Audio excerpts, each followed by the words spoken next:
most interesting part of the evening, the question and answer session. We have 3 mics, 2 for the brothers, 1 in the front, that's to my left here, 1 in the back, onto my left, and 1 in the right for the sisters. Please give your name and your profession.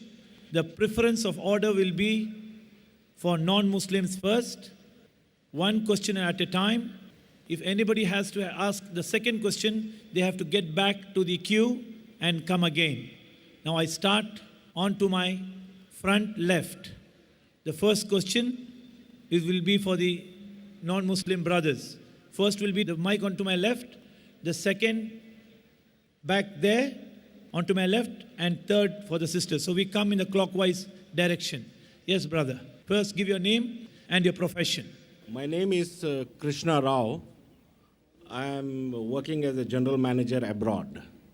Luckily today, I've come here with one of my friend who has brought me here today. In fact, Dr. Zakir, I have seen him on TV, and always this is a great opportunity that God has given me to see him personally and ask a question which always I had a doubt in my life, that why God didn't create one religion, or he didn't make one religion for everybody so that peace would have been prevailed on this earth. He knew it, or he never knew about it, that these are the problems which are going to be faced. The brother asked a very good question, very important question. Why did not God create only one religion? Why did he create all the different religions so there will be no confusion, no fighting? And I agree with him, it's a very good question. And if you read the Quran, Allah says in the Quran in Surah Al-Imran, chapter number 3, verse number 19, Inna dina indallahi al-Islam. The only religion acceptable in the sight of Allah is Islam. Islam means submitting your will to Almighty God. So if you read all the religions, Almighty God only sent messengers to preach one religion. All the messengers that came, right from Adam, peace be upon him, right down Noah, Moses, Jesus, Muhammad, peace be upon them all the prophets, and our beloved prophet said, there were 124,000 messengers sent on the face of the earth. And it's mentioned in the Quran in Surah Fatir, chapter 35, verse 24, وَإِم مِّنْ أُمَّةٍ إِلَّا خَلَا فِيهَا نَذِيرٌ. There is not a nation or a tribe to whom we have not sent a warner or a guide. Allah says in Surah Ra'd, chapter number 13, verse number 7, وَلِكُلِّ قَوْمٍ هَادٍ. And to every people have we sent a warner. Now all the messengers that came, brother, they taught nothing but submitting their will to Almighty God. And the basic message that all these messengers taught oneness of God. He did not beget. He has got no mother. He has got no father. He is only one. There's nothing like him. But due to passage of time, all what the messengers preached, it got corrupted. And if you heard my talk, I mentioned that most of the scriptures that came before the Quran, they got changed. And Allah says in the Quran, in several places, if He wanted, He could have made everyone submit his will to God. Everyone Muslim. See, Muslim brother, don't take it as a religion. The real meaning of Islam is, it's a deen, it's a way of life. Submitting your will to God. And Muslim doesn't mean a person who has the name Zakir, Abdullah, Sultan. Muslim means a person who submits his will to God. If you submit your will to God in Arabic, I will call you as a Muslim. So don't go on the labels given, Sultan, Zakir, Abdullah. Muslim in Arabic means a person who submits his will to God. Anyone who submits his will to God, he is called as a Muslim. So all the messengers that came, they taught that we have to submit our will to God. All of them taught monotheism. All taught Tawheed. But by the passage of time, all these scriptures kept on changing. And that's the reason Almighty God, He sent the last and final messenger, Prophet Muhammad, peace be upon him. And the last and final revelation, glorious Quran. Now all the messengers that came before Prophet Muhammad, peace be upon him, all the revelation that came before the Quran, they were only meant for those people and for that time. By name, 4 are mentioned in the Quran. Torah, Zabur, Injil, and the Quran. Torah is the Wahi, the revelation which was given to Moses, peace be upon him. Zabur is the Wahi, the revelation given to David, peace be upon him. Injil is the Wahi, the revelation given to Jesus Christ, peace be upon him. And Quran is the last and final revelation given to the last and final messenger, Prophet Muhammad, peace be upon him. But Quran also says in Surah Rad, chapter number 13, verse number 38, it says, لِكُلِّ أَجْلٍ kitab. In every age have we sent a revelation. There were several revelations sent down. But all the revelation that came before the Quran and all the messengers that came before Prophet Muhammad, they were sent only for those people and for that time. That's the reason Almighty God did not think it fit to preserve it. But since Quran is the last and final revelation, not only sent for the Muslims or the Arabs, it is sent for the whole of humanity. And Prophet Muhammad, he is not sent only for the Muslims or the Arabs, he has been sent for the whole of humanity. That is the reason he has been prophesied in all the major world religious scriptures. And this book, the Quran, Allah says in Surah Hijr, chapter number 15, verse number 9, we have revealed the Quran and we shall guard it from corruption. So what we realize that Almighty God sent messengers to preach only one religion. That is, submitting your will to Almighty God. In Arabic, I say Islam. Jesus Christ never came to preach Christianity. The word Christianity doesn't exist in the Bible. Do you know that? In the full Bible, the word Christianity is not there. He didn't preach Christianity.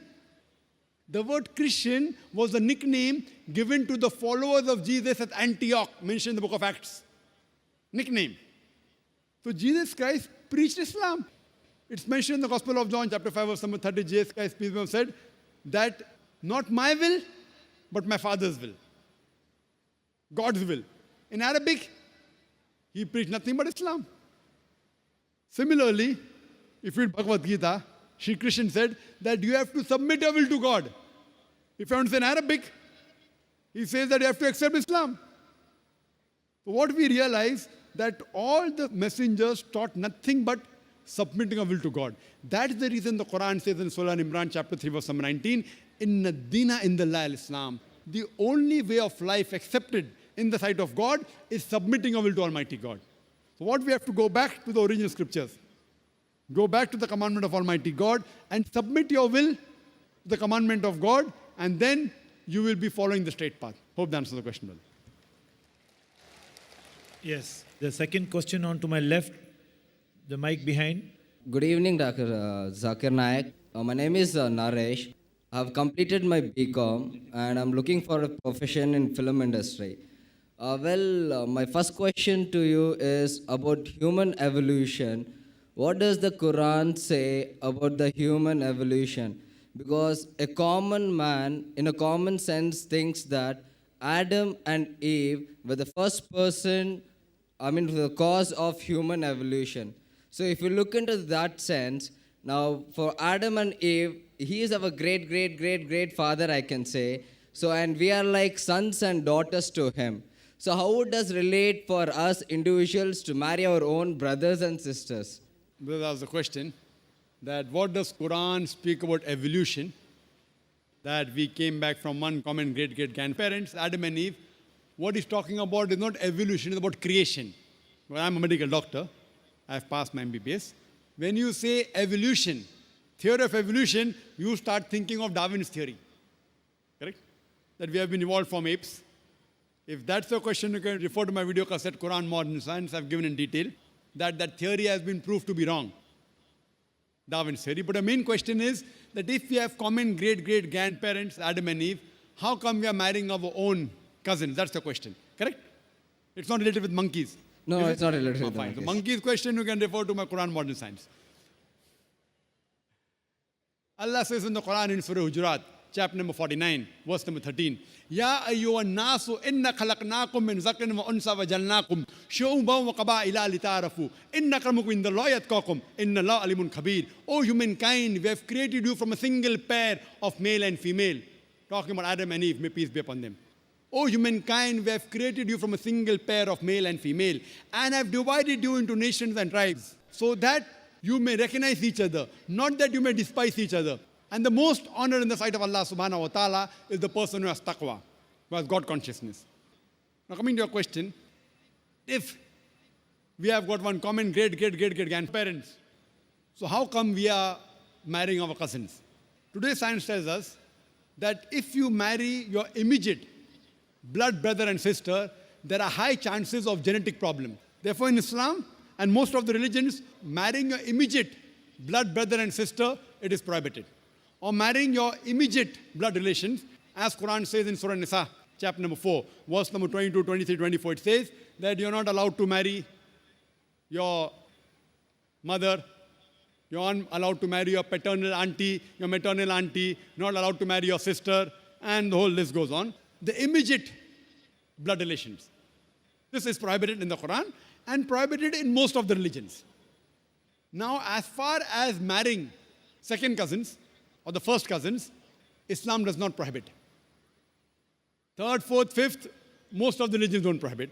But some religions prohibit the marrying of first cousins. Now, as far as today science tells us that marrying your immediate blood relations, brother, sister, or paternal auntie, maternal auntie, there are high chances of genetic problems, which keeps on decreasing as you keep on. Even the first cousin, the chances are negligible, but there. In third, second cousin, third cousin, it is no problem at all. If you marry unknown, even a non-relative, out of the blues, yet there can be genetic problem. That is unique, but can take place. So based on that, in this verse of the Quran, that Adam and Eve, our common great grandparents, therefore we are called as brothers in humanity. Yeah, you are Nas. That we are brothers in humanity. As far as marrying brothers in humanity, fine, as long as they follow the criteria of marriage, there is no problem. Though, I agree with you, all the human beings, they may be your cousins, maybe third, fourth, fifth, 10th, 100, 1,000, million, whatever it is. I agree with you, we are one big family. But there's no prohibition in marrying them, and even scientifically, it's permissible.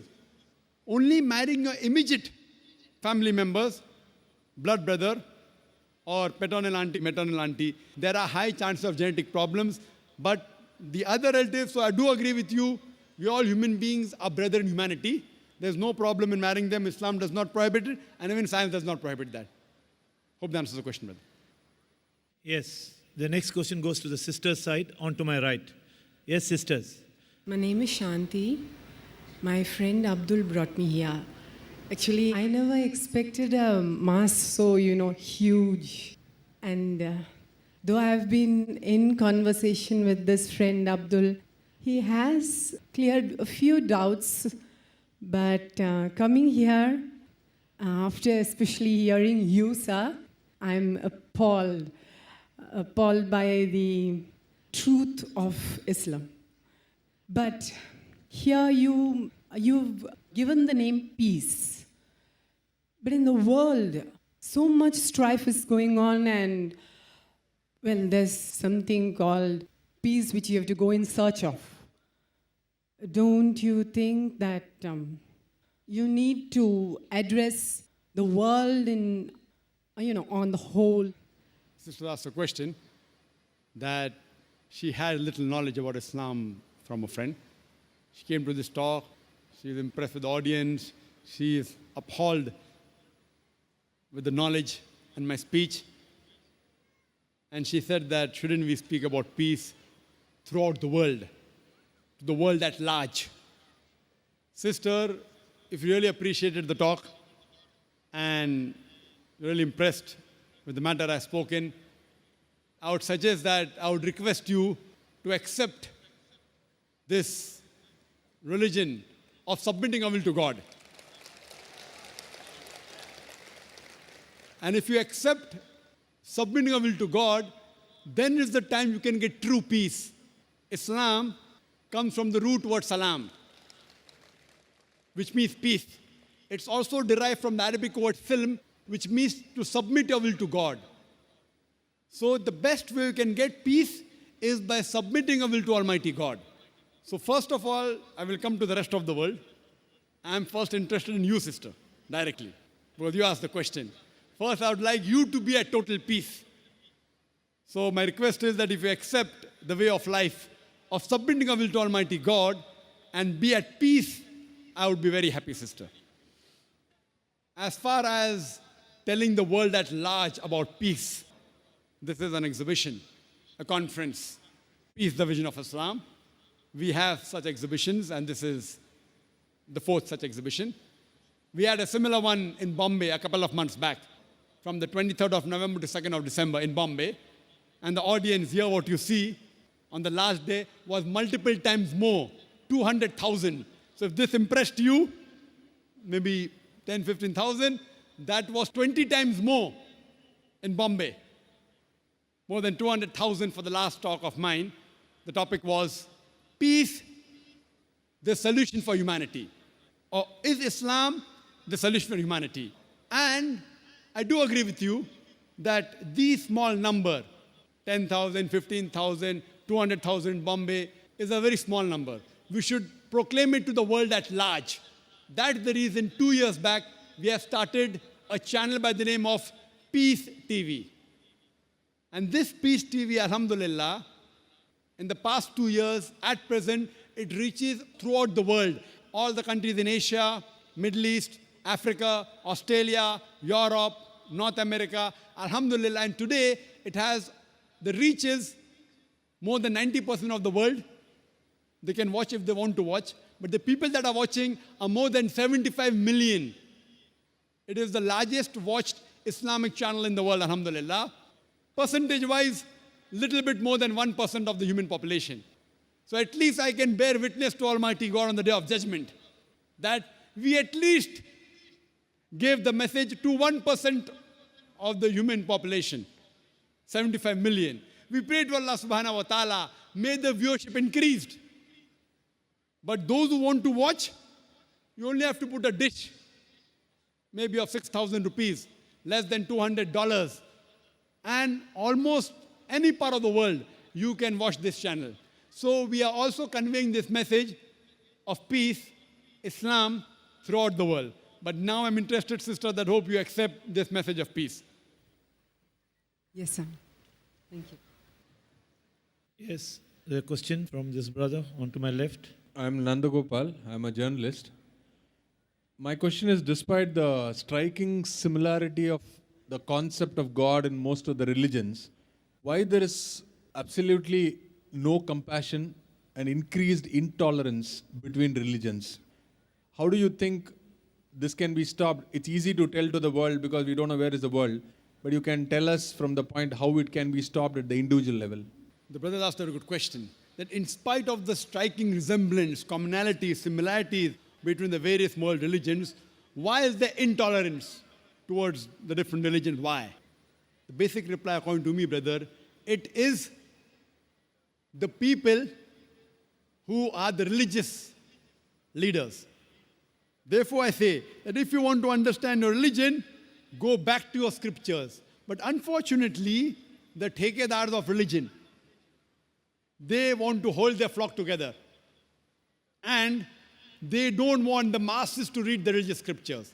Because if the masses read the religious scriptures and follow the religious scriptures directly, who will go to them? The best way is go back to your scriptures, understand the scripture, and follow it. What we realize that though we know very well that all the major religions, they say God is one, God has got no images, there's no idol worship. Yet we find that most of the major religions besides Islam, they believe in idol worship. Why? Because, for example, if you ask a Hindu priest that your Vedas are absolutely crystal clear that God has got no image, he will tell me, yes, Dr. Naik, I know it's absolutely clear, but the but comes. God has got no images is for the people of higher consciousness. For the people of low consciousness, they require idol to concentrate. I said, where is that mentioned in the scripture? I said, no, that is our philosophy. So the religious leaders, they bring their philosophy and say that idol is used for concentration. I do agree with you, they tell me. Dr. Naik, the Vedas are against idol worship. The Vedas are against Almighty God having images. But that is for people of higher consciousness. So I tell them that, dear Panditji, dear Swamiji, we Muslims have already reached the higher consciousness. We don't require any image. So what we require in this way, most of the religious leaders or the priests or the pandits of most of the religions, what they do, same way. I prove to you very clearly that Jesus Christ, peace be upon him, he never claimed divinity. Yet, you find that the priest will tell you, believe that Jesus Christ, peace be upon him, died for your sins and you'll get salvation. Now, where did Jesus Christ say that? Peace be upon him. So what we realize, that's the reason I tell the Hindus, go back to your Vedas. I tell the Christian, go back to your scriptures. I know there are differences, brother. I'm not saying that there are no differences in the religions. I can give a longer talk on the differences between Islam, Hinduism, and Christianity. But what do I say to all the human beings? At least believe that one scripture is 100% the word of God. Now, most of the human beings won't have a problem accepting that. The Hindu will say, I have got no problem accepting Veda as the word of God. The Christian will say, I have got no problem accepting Bible to be 100% the word of God. The Muslim will say, I have got no problem accepting the Quran to be the word of God. Then I tell, at least let us follow what is common in these scriptures. What is different, we'll discuss it tomorrow. Let us agree to follow what is common. And in my speeches, I try and get the commonalities. And I prove that all the major scriptures, whether it be Hinduism, Christianity, Judaism, Parsiism, Sikhism, Islam, all of them say there is one God. He has got no images. He is not begotten. He has got no parents. Let's worship this one God. All the major scriptures, Judaism, Christianity, Hinduism, Buddhism, Parsiism, they say there is a messenger to come. His name is Prophet Muhammad, peace be upon him. I can give a talk on Muhammad Sallallahu Alaihi Wasallam in the Hindu scriptures. I can give a talk on Muhammad Sallallahu Alaihi Wasallam in the major world religions. So I say at least let us agree there is one God who's not begotten, has got no image, has got no idol. Second point, all the major scriptures say there is a messenger to come. And this final messenger, his name is Prophet Muhammad. It's mentioned in the Bible, in the Gospel of John, chapter number 16, verse number 12 to 14. Jesus Christ, peace be upon him, says, I have many things to say unto you, but ye cannot bear them now. For he, when the Spirit of truth shall come, he shall guide you unto all truth. He shall not speak of himself. All that he hear shall he speak. He shall glorify me. New Testament, talking about Prophet Muhammad, peace be upon him. Old Testament, book of Deuteronomy, chapter number 18, verse number 18 speaks about the coming of Muhammad Sallallahu Alaihi Wasallam. Book of Deuteronomy, chapter number 18, verse number 19 speaks about Muhammad Sallallahu Alaihi Wasallam. In the book of Isaiah, chapter number 29, verse number 12 speaks about the coming of Prophet Muhammad, peace be upon him. Song of Solomon, chapter number 5, verse number 16 in the Old Testament speaks about Prophet Muhammad, peace be upon him. In the New Testament, Gospel of John, chapter number 14, verse number 16. Gospel of John, chapter number 15, verse number 26. Gospel of John, chapter number 16, verse number 7. Gospel of John, chapter number 16, verse number 12 to 14. All these speak about coming of Muhammad Sallallahu Alaihi Wasallam. I can only give references, Hindu scripture. If you read the Hindu scriptures, Bhavishya Purana, Parva 3, Khanda 3, Adhyay 3, Shlokas 5 to 8. Bhavishya Purana, Parva 3, Khanda 3, Adhyay 3, Shlokas 10 to 27 speak about Prophet Muhammad, peace be upon him. Atharva Ved speaks about Prophet Muhammad Sallallahu Alaihi Wasallam. Rig Ved speaks about Prophet Muhammad Sallallahu Alaihi Wasallam. We can give a lecture. And in the Kalki Purana, it speaks about Kalki Avatar to come. It says that the name of his father will be Vishnu Yas, means the servant of God. In Arabic, Abdullah, which was the name of Prophet Muhammad Sallallahu Alaihi Wasallam's father. His mother's name would be Sumati, which means serenity, calm, peace. In Arabic, it means Amina, which was the name of the mother of Prophet Muhammad, peace be upon him. It's mentioned he will be born on the 12th month of Madhav, the 12th Rabbi Awwal. It's mentioned that he will have 4 companions, talking about the first 4 Khulfa Rashidin. It says he will be born in a city of peace, which is talking about Makkah. It says that he will be born in the chief of the tribe of Makkah.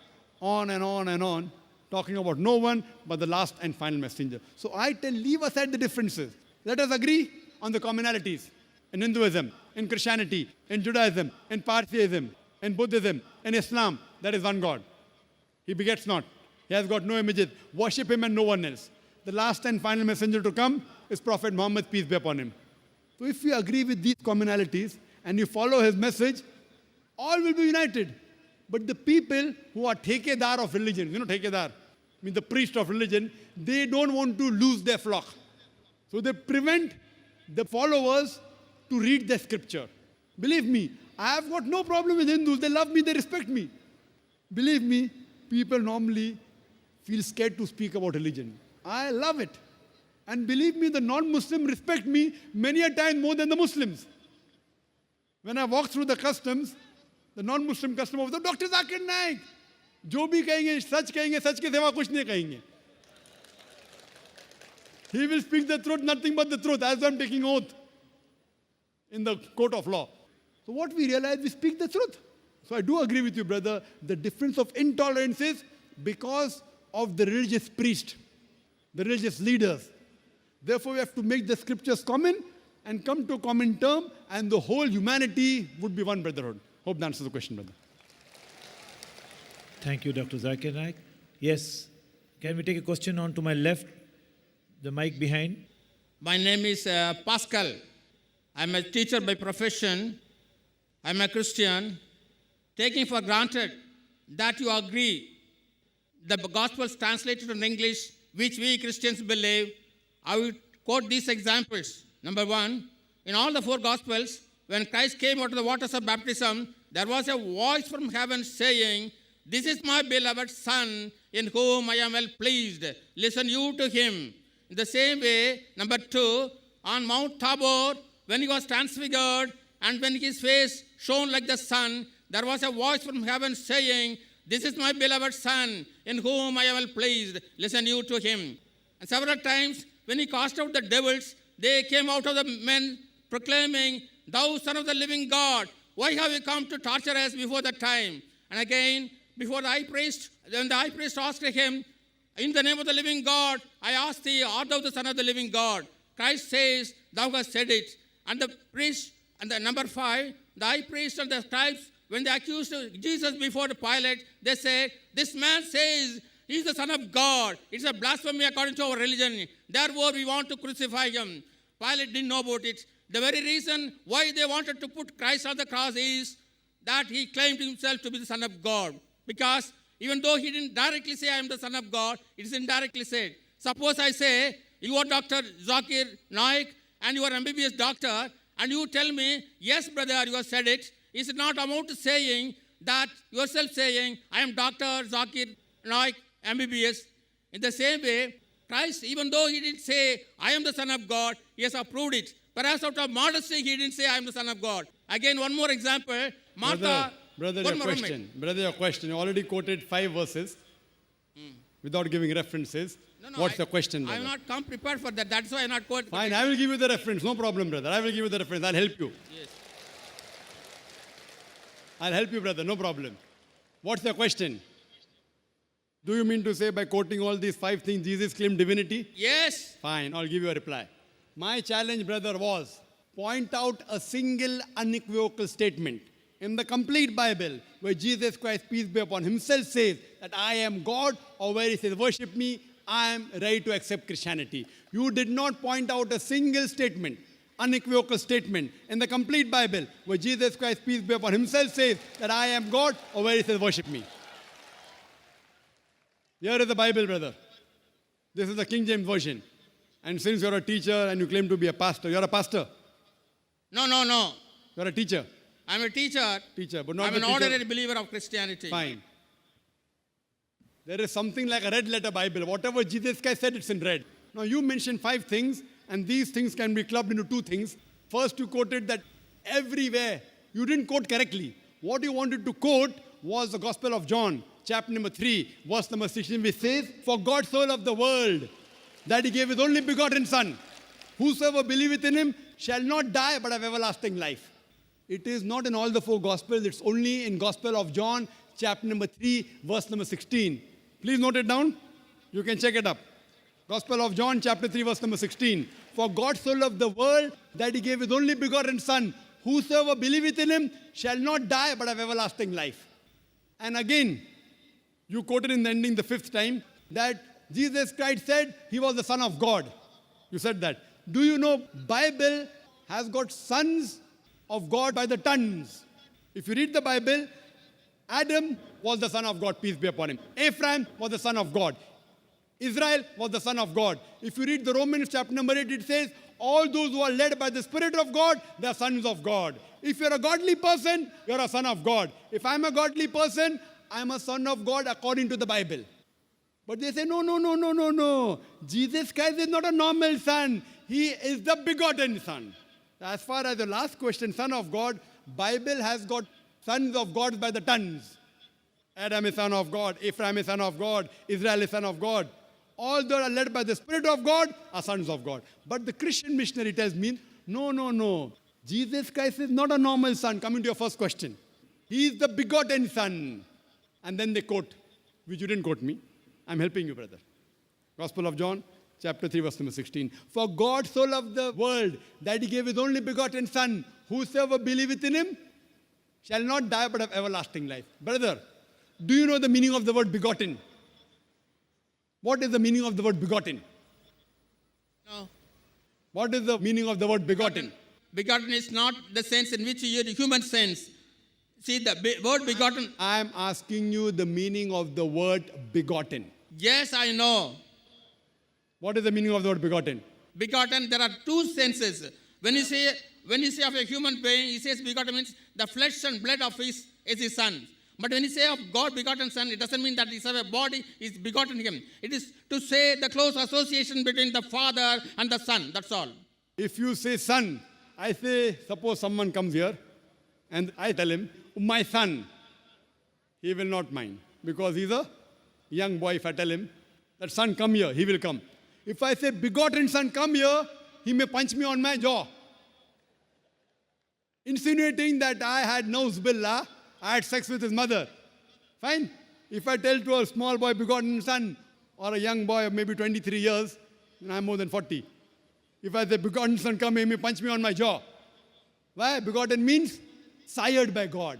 Sired, it belongs to the lower animal functions of sex. And that's the reason, if you read the Revised Standard Version of the Bible, revised by 32 Christian scholars of the highest eminence, backed by 50 different Christian denominations, they say this word begotten in Gospel of John, chapter number 3, verse number 16, is an interpolation, is a concoction, is a fabrication, and they threw it out of the Bible. Do you know that? If you read the Revised Standard Version of the Bible, which is the bestseller, revised by 32 Christian scholars of the highest eminence, backed by 50 different Christian denominations, they say this word begotten is an interpolation, is a concoction, is a fabrication. So the word begotten has been thrown out. So if you say son, God has got sons by the tons in the Bible. So coming to your first question and the last question, I've answered it. Coming to your second and third, which you mentioned, that he drove out devils. Quote the full verse. You haven't quoted to me the full verse, which I quoted in my talk. According to the Gospel of Matthew, chapter number 12, verse number 28, he said, I cast out devils with the Spirit of God. Gospel of Luke, chapter number 11, verse number 20, I with the finger of God cast out devils. It doesn't say he alone does it. He does it with the help of God. That does not mean he's God.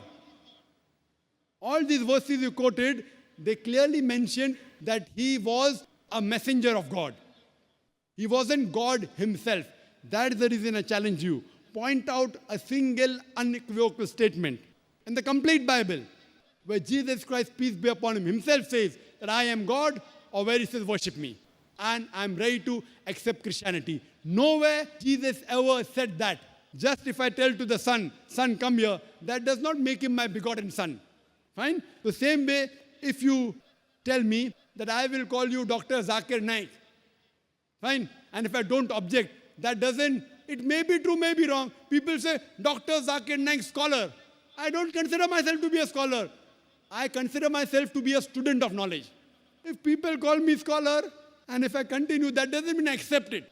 They consider me to be a scholar. I don't consider myself to be a scholar. Always refer to myself as a student of knowledge, a talib-e-ilm. So you, what you have to point out from the Bible is, anywhere in the Bible, it should be in red letter. Red letter means the words of Jesus Christ, peace be upon him. Point out a single statement, unequivocal statement, an unambiguous statement from the complete Bible where Jesus Christ, peace be upon him, himself said that I am God, or where he says, worship me, I am ready to accept Christianity. Yes. Can I take a question from a non-Muslim sister on to my right? Good evening, sir. Sir, I have got two questions for this evening. First one is, what is Sharia? Because we follow the Quran, the holy book, lifestyle, everything depends upon. But what is Sharia? Because yesterday I saw in BBC, punishments are given to the criminals based on what is written in the Sharia. So I want to know what is it. That is my first question. The second question is, usually in Hinduism and all, we have got the meditation practice by which when we even chant the slokas, we concentrate on something, at least the light. But when you chant your shlokas, the verses, how do you concentrate on the verses and get into or speak to God? This is my second question, sir. Sister has two questions. The first question, she wants to know, what is Sharia? She heard on the television that according to Sharia.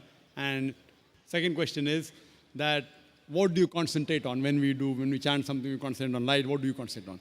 As far as the first question concerns, what is Sharia? Sharia, it is a legal system based on the Quran and the Sahih Hadith. So when we say that do you follow the Sharia, we mean to say do you follow Quran and Sahih Hadith. So if you ask me a ruling that what is according to the Sharia, that can we have alcohol according to the Sharia, what you're asking me is the rule laid down by Almighty God, defined in the Quran and the Sahih Hadith. The sayings of Prophet Muhammad, peace be upon him. So if you say, what is the ruling according to the Sharia? So I say, okay, that can you have alcohol? So I said, the Sharia says alcohol is prohibited. I may give a reference. Surah Ma'idah, chapter number 5, verse number 90. So Sharia means following the legal system of Islam based on the Quran and the authentic sayings of Prophet Muhammad, peace be upon him. As far as the second question is concerned, that when we chant something, we concentrate on something like the light. What do we concentrate on? When we pray to Allah subhanahu wa ta'ala. What do? Is we communicate with Almighty God directly. Prayer is a hotline to God, hotline. Hotline to God directly.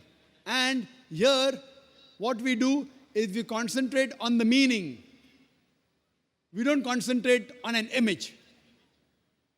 Because we don't believe that Almighty God has an image. The moment you do that, you're belittling God. Now imagine when you're saying that to concentrate on God, you're making an idol of Almighty God, you are belittling God and limiting God to that idol. If suppose the idol falls, the idol breaks. Imagine, God cannot help himself if you consider the idol to be God. So we cannot belittle God. We cannot abuse God. That's the reason when we pray to him directly and we concentrate on the meaning. That's the reason in a salah, we normally say salah in Arabic, and I say that the best way to concentrate on salah is to understand the meaning and concentrate on the meaning. And then we follow our prayer when we say pray. In English, to pray means to ask for help, to beseech. In Arabic, salah does not merely means to pray. Salah, besides asking for help, we are also thanking Allah subhanahu wa ta'ala, thanking Almighty God, and simultaneously getting guidance from Almighty God in our salah.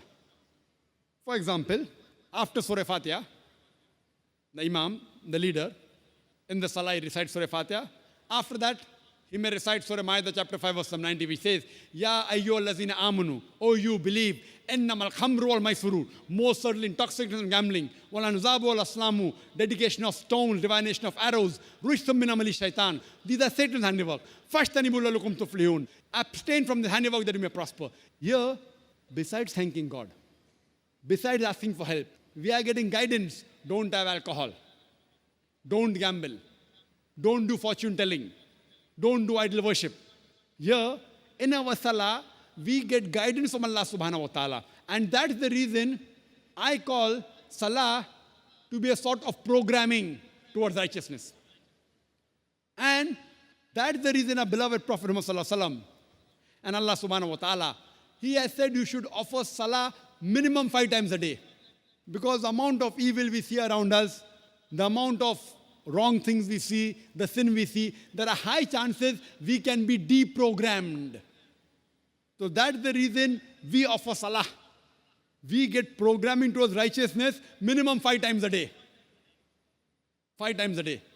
We are being programmed towards righteousness. So our salah is much more superior than just praying. Pray means to ask for help. So besides asking for help, we are thanking God and we are getting guidance from Almighty God so that we can be on the straight path and you can follow the path of the Sharia. Follow the path of submitting our will to Almighty God. Hope that answers the question, sister. Thank you. I am Mr. Ravindran, Yes, Mr. a Ravindran. social worker. I thank to Peace Organization and my friend இறையறிஞர். I already note these points of my journal, the one God of mighty. So I only one question. What is the miracle of in Islam? Thanks to Solomon 5:16, like that. So I want to know the miracles. So many religious, they said miracles, miracles. So I want to know the Islam's miracle. They asked the question, what is the miracle of Islam? And then you quoted Song of Solomon 5:16. Song of Solomon is a part of the Bible. Song of Solomon is a part of the Old Testament in the Bible, which in Hebrew says, Hikkum amitakim vikulli Muhammadim, Zaidudi Zairai Baina Jerusalem. It's a Hebrew quotation. I am quoting the exact because the translation differs. Hikkum amitakim vikulli Muhammadim, Zaidudi Zairai Baina Jerusalem, which means that he's most sweet. He's altogether lovely. He's my beloved, O daughters of Jerusalem. Now the original I quoted, why? Because the original mentioned the word Muhammadim. In the Hebrew language, we add him as a plural of respect. The word of Muhammad is added Muhammadim. Like how Elo means God, Elohim means respect for God. So, but in the translation of the Bible, they have translated the proper noun Muhammad as altogether lovely. But if you read the Song of Solomon, chapter 5, verse number 16, it speaks about the coming of the last and final messenger, Prophet Muhammad, peace be upon him. He's even mentioned my name. Now, coming to your first question, what is a miracle in Islam? There were many miracles in Islam. And if you read the Sahih Hadith, there are no less than 300 miracles which our beloved Prophet did. But the miracle which we boast about is, it is the glorious Quran. This is the miracle of Islam. All the other miracles, for example, we believe that Moses, peace be upon him, he parted the sea. Jesus Christ, peace be upon him, he gave life to the dead. But today, if you want to analyze, can we go back in time and check whether Moses parted the sea or not? That time people were convinced. Will you and I get convinced? So a person who doesn't have faith in the religious scriptures, he cannot go back in time to verify whether Moses, peace be upon him, did he part the sea or not? Did Jesus give life to the dead or not? Prophet Muhammad, peace be upon him, he split the moon. But if we cannot go back in time, one miracle which was a miracle that time is today and will be till eternity is the glorious Quran. It is the miracle of miracles. And more than a week back, that is about 8 days back, on the 12th of January, I gave a talk, Quran and modern science, compatible or incompatible. And I proved with the lecture, this Quran is a miracle of miracles. It's not only a miracle, it's a miracle of miracles, it's a miracle of all times. Previously, what the age of miracles? It proved itself. Then came the age of literature and poetry. Quran is the best Arabic literature available on the face of the earth, according to the Muslim and non-Muslim Arabic scholars. But today, if a religious scripture says in a poetic fashion, the world is flat, will you believe in it? The answer is no. Because today is not the age of literature and poetry. Today is the age of science and technology. So 8 days back, I proved that what the Quran has mentioned 14 years ago, science has proved yesterday, 20 years back, 50 years back, 100 years back, 200 years back. Who could have mentioned this in the Quran? No one besides the Creator, Almighty God. So the best miracle, the ultimate miracle, the miracle of all times, it is the glorious Quran. Yes. On to my left, the mic at the back, a non-Muslim brother. Good evening, sirs. My name is M.S. Sridharan. I am a bank officer. And I have been earning my salary from my bank, from the bank's main income, that is interest. I have some Muslim friends who have reservations, even taking a food or tea from my home, assuming that my source of income is from the main interest income of the bank. Please clarify if the interest as mentioned in the Holy Quran is the same that the modern bank is practicing, receiving or paying. Once again, my question is incomplete, I'm sorry. And I have my own professional difficulty mobilizing deposits from my Muslim friends or lending loans to them also because they involve receipt or payment of interest. Please clarify the positions. The brother being a non-Muslim, he works in the bank. He asked a question that why do Muslims resist, don't come to his house? Because he's earning money from interest. What does Islam have to say about interest? And he finds the difficulty mobilizing fund from the Muslims. Brother, the Arabic word mentioned is riba. Riba means interest as well as usury. Some people, they think that riba does not mean interest, but it includes interest as well as usury. Interest, according to the dictionary, means money earned on money lent. And usury means exorbitant interest. Both usury and interest, both are prohibited. And the Quran mentions the word riba in no less than 8 different places. In Surah Al-Imran, chapter number 3, verse number 130. In Surah Nisa, chapter number 4, verse number 161. It's mentioned in Surah Baqarah, chapter number 2, verse number 275 thrice. In Surah Baqarah, chapter number 2, verse number 276. As well as in Surah Baqarah, chapter number 2, verse number 278 and 279. I'll just translate the last verse. Surah Baqarah, chapter 2, verse number 278 and 279 says that if you give up not your demands of riba, of interest, then take notice of a war from Allah and His Rasul. So anyone who deals with interest, gives interest or takes interest, he is waging a war with Almighty God Allah and with the Messenger Prophet Muhammad Sallallahu Alaihi Wasallam. It is one of the major sins in Islam. One of the major sins. And one of these says, one of the lower level of interest is equivalent to doing zina, adultery with your mother. Now what is the logic behind it? You can hear my talk on interest-free economy promulgated by the Quran. It's a big talk. Logically for me to prove to you why interest is haram, it will take a few hours, which will not be possible now. But in short, the reason interest is prohibited because it makes a rich person more rich and a poor person more poor. And furthermore, interest encourages many evils. Like if you know in the 80s, most of the bank, they funded gambling dens, they funded alcohol bars, etc. In Islam, we believe in profit and loss sharing. See, today, you being a banker, you know, the company which has the least debt is a better company. This interest was started by King George V, the banking system. He is the main culprit. Previously, it wasn't there. And now, to make the rich people more rich. If a poor person wants loan from a bank, it's difficult. You want to see what is his asset, how much is he earning. So it's more difficult for a poor man to get loan. And furthermore, if you analyze the top companies, they are debt-free companies. Therefore, today we find stock listing. You know Anil Ambani, he floated the Reliance Power. How many? 1.1 lakh crores. He got 100 times more than what he wanted. No bank would have given him so much money. What he did? He floated stock. What is stock? It is Islamic system, profit and loss sharing. Correct? In interest, it is haram because there are many negative factors. In Islam, we believe in profit and loss sharing. You know, you buy shares.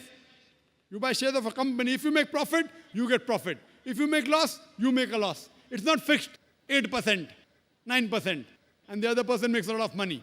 So what they do, they float shares. So if you buy stock of a halal company, as long as it's not alcohol company, it's not bank, it's not haram activity, it is Islamic. So we in Islam believe in profit and loss sharing. Anil Ambani, he floated, he got 100 times more than what he wanted, correct?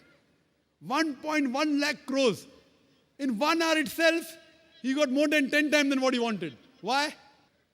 People thought, okay, if I invest with Anil Ambani, I'll not get that fixed 8%, 9%, 10%. I'll make 20%, 30%, 50%. You know, and the mutual funds, if you're a banker, JM Basics, number 1, 116% in 1 year. So what in Islam we believe? In profit and loss sharing. That's the reason riba, fixed interest, fixed amount on money earned on money lent is haram. For more details, refer to my video cassette, Interest-Free Economy Promulgated by the Quran. That's the reason if you change your bank from a conventional bank to Islamic bank, inshallah you'll have Muslim customers. inshallah. And today, the Indian government, the RBI, the finance minister, hasn't given permission for a true Islamic bank. But there are people approaching him. I myself spoke to Chidambaram when he came to Saudi Arabia. And there are high possibilities. Manmohan Singh, our Prime Minister, initially he was the finance minister. He understands finance better. There are high possibilities, inshallah. He is studying the system. Along with the Prime Minister, Manmohan Singh, and the Finance Minister, Mr. Chidambaram, there are high possibilities very soon that we will have an Islamic system. And you surely see to join an Islamic bank. That's the reason today Citibank has Islamic window. HSBC has Islamic window. Most of the international banks have Islamic window. Why? Because they find they'll make more profit and they'll give more profit to the clients. It is Islamic.